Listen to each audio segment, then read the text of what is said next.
Welcome to the channel, guys. Today we're going to look at the fall of FTX and why that happened. The seed of FTX downfall were sown months earlier, stemming from mistakes of Bankman-Fried made after he stepped into to save other crypto firms as the crypto market collapsed amid rising interest rates. Now, according to interviews with several people that have been close to Bankman-Fried and communication from both companies that have not been previously reported. Now, some of these deals involving Bankman-Fried's trading firm, the Alameda Research, led to a series of losses that eventually became his undoing. Now, the interviews and messages also shine a new light on the bitter rivalry between the two billionaires who in recent months competed for market share and publicly accused each other of seeking to hurt one another's businesses. It culminated on Wednesday with Binance pulling out of its deal and throwing FTX's future into uncertainty. Now, stuck without a buyer,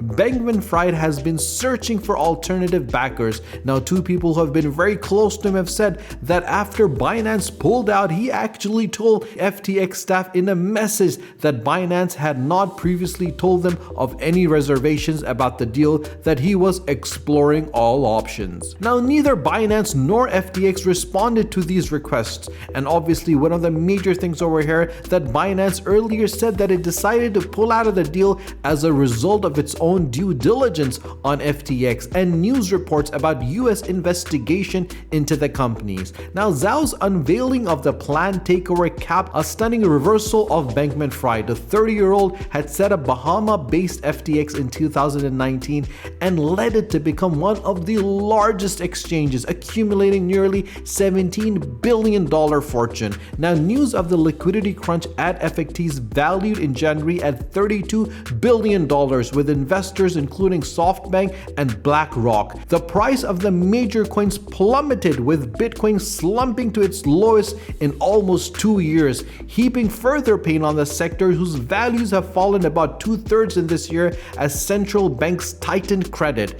By ditching the deal, Binance had also avoided the scrutiny that would likely have accompanied the takeover, which Zhao had flagged as a likelihood in the memo to the employees that he posted on Twitter. Now, guys, the thing that you have to keep in mind is the fact that the financial regulators around the world have issued warning about Binance for operating without a license or violating money laundering laws. The US Justice Department is investigating Binance for possible money laundering and criminal sanction violations. And different news outlets have reported last month that Binance had helped Iranian firm trade $8 billion in 2018 despite US sanctions, and part of the series of articles this year by the news agency on the exchange's financial crime compliance. If you're enjoying the video so far, do subscribe to the channel and do not forget to press the bell icon. Now, guys, the thing over here that we need to mention, which is crucial, is that Zhao and Bankman-Fried's relationship actually began in 2019,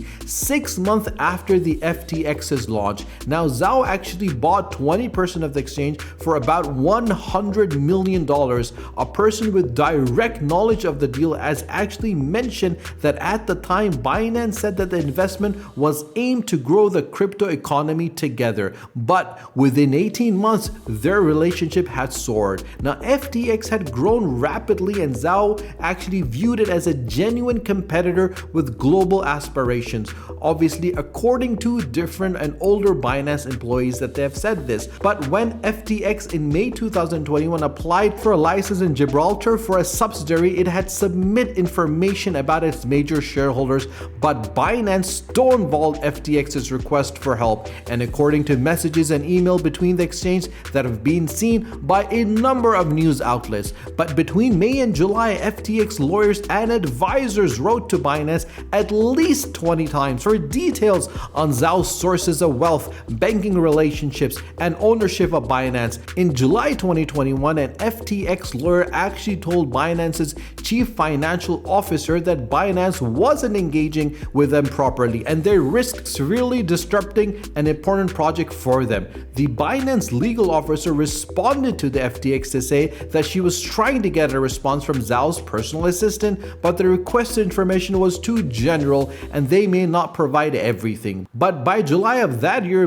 Bankman-Fried was tired of waiting. He bought back Zhao's stake in FTX for about $2 billion. The person with direct knowledge of the deal actually said 2 months later, with Binance no longer involved, the Gibraltar's regulator granted FTX a license. That sum was paid to Binance in part in FTX's own coin, the FTT. Zhao actually mentioned this last Sunday, a holding he would later order Binance to sell, literally creating the crisis for FTX. This May and June, Bankman-Fried's trading firm Alameda Research suffered a series of losses from the deals. These included a $500 million loan agreement with a failed crypto lender. Now seeking to prop up Alameda, which held almost $15 billion in asset, Bankman-Fried transferred at least $4 billion in FTX funds that were secured by an asset including FTT and shares in the trading platform Robinhood Markets Incorporated. After Zhao's tweet that the Binance would sell its FTT holdings, Bankman-Fried projected confidence that FTX would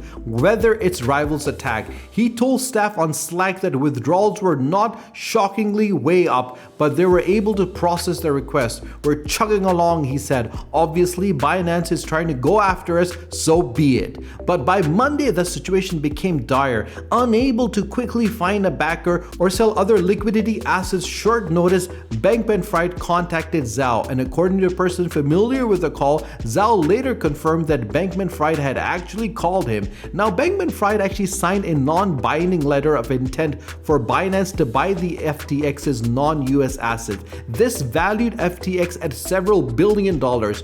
Two people actually mentioned this later on that were enough for the exchange to cover all the withdrawal requests, but a fraction of it in January's evaluation. Zhao announced the potential deal several hours later, with Bankman-Fried tweeting a huge thank you to Zhao. "Let's live to fight another day," Bankman-Fried told their staff on Slack. Then came Binance's announcement on Wednesday scrapping the takeover. But what the future holds, no one knows. We can only predict what's gonna happen. If you have any intake on the matter, if you have any information whatsoever, or you feel that you have an understanding of what's gonna happen in the future, do comment in the comment section below. We will love to read your feedback. If you have not subscribed to our channel, do subscribe to the channel, and do not forget to press the bell icon. Stay tuned for our next video. Until then, take care.